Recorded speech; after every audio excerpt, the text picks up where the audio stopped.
Please welcome Bryce Wylde. I'd love a prize like that. Too, right? I would never leave home. I would never leave home.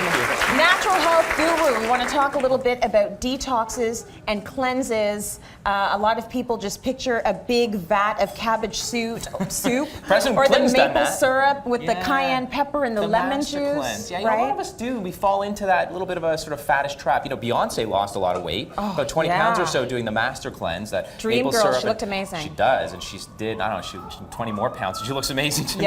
But she was starving. Yeah, it's not. And so this is what a lot of us do. It's not just fattish, but so it's a little bit overblown, and then we put too much effort towards it. You know, President Bill Clinton did the cabbage soup, apparently. Right. You know, Gwyneth Paltrow swears by the plan or the cleanse and all this stuff. She doesn't eat anything. Right. She eats air. Yeah, and then there's a juice diet. The odd tissue. You know, all kinds of stuff out there. But here's the point. You know what, folks? The good news is you probably don't need the next fattish elixir or juice cleanse. That's the best news I've ever heard. Some of us are born with very strong detox DNA. Okay. Others are born with weak DNA, that we are not as good of a cleanser. For those folks, probably the more important thing to do is talk to somebody who actually does genetic screening and see where your weaknesses are. And then you should be actually focusing on those every single day. You know, detoxifying every single day. There are toxins all around us, and our bodies fare well with those toxins. We know what to do with them for the most part, unless we have these genetic glitches, these mutations in our DNA. So you're asking us to look at detoxing and cleansing a little bit differently, because you can have a diet where every day your body is using its natural ability to clean itself out. Bingo. If you're eating specific things, the right things. Absolutely. Right? Food is your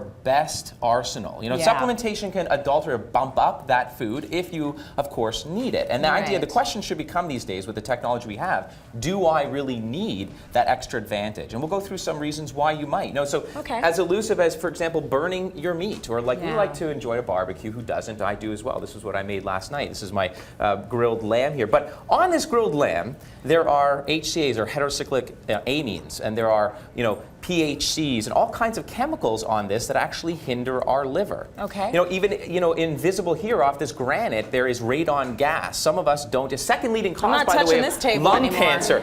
Right? So no, it's just we deal with these toxins, and that's what I want all the time, and that's fine. But here are some solutions for example, grilled meat, and why we want to contribute, you know, this powerful food to our bodies to manage this better is because these bad chemicals actually contribute to colon cancer, breast cancer, all types of diseases in the body if we overdo them. Right. So all kinds of foods, the Brassica family foods, kale, cabbage, mustard green, onions, you know, spices. By the way, spicing up your meat is going to prevent it from becoming toxic, because the spices are going to prevent the oxidative stress that the meat undergoes when you burn it. Now, so is it just when you burn the meat that it becomes a toxin? Yeah, you got it. We got to stop burning our toast and burning our meat, and that's when, you know, that charcoaling effect that occurs. That's when we have a problem. Also, supplementing with something called alpha lipoic acid helps our liver to make more glutathione to actually manage these toxins better. Okay, so this is the supplement you can take, or naturally you can eat these cruciferous vegetables. Cruciferous vegetables, and onions, spices, turmeric's an amazing one, and even on your meat to prevent the burning effect in the first place from having a toxicity in your body. Okay, so the other toxin we hear a lot about is coffee. One day it's really good for you, the other day it's awful, it's going to kill you. And stopping it perhaps when you are doing a cleanse, and that's not right unless you have a sensitivity or an issue with coffee in the first place. Some of us metabolize it better than others. Once again, particularly if it's organic, you don't have to worry about the pesticides. Coffee's not a problem.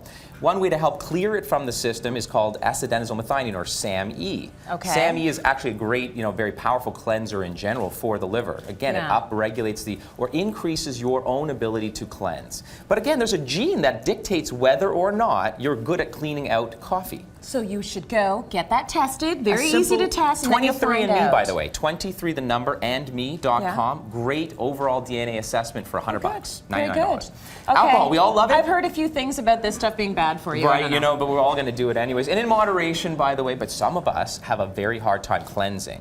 Alcohol, particularly the next morning, the morning after, the hangover. I've got a hangover cure for you, whether your DNA is weak or strong. It's called N-acetylcysteine, or NAC. In fact, if you've overdosed with Tylenol or acetaminophen, you present to the ER, they'll give you a drip of N-acetylcysteine right in your vein to help you clear and your liver cleanse. Really? Absolutely. Yeah. And you can buy that in natural health stores? Absolutely. It's over the counter. Yeah, it's an amino acid. acid. Lastly, prescription drugs, which we all like to rely on occasion. It's brilliant, you know, when we need it. Antibiotics, you know, heart medication, cholesterol medication, you name it.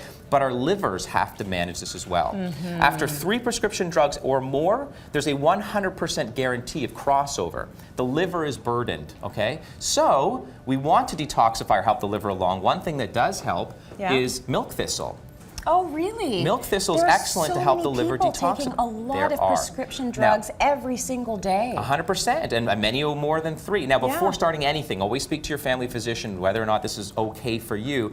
Milk thistle, by the way, helps to clear the liver to the point where you're actually managing your drugs better and they're working better for you. So it's not to get off the medication, it's to advantage your liver better. Very interesting. Good information there, Bryce. Let's go to break. More coming up after the break. Stay with us.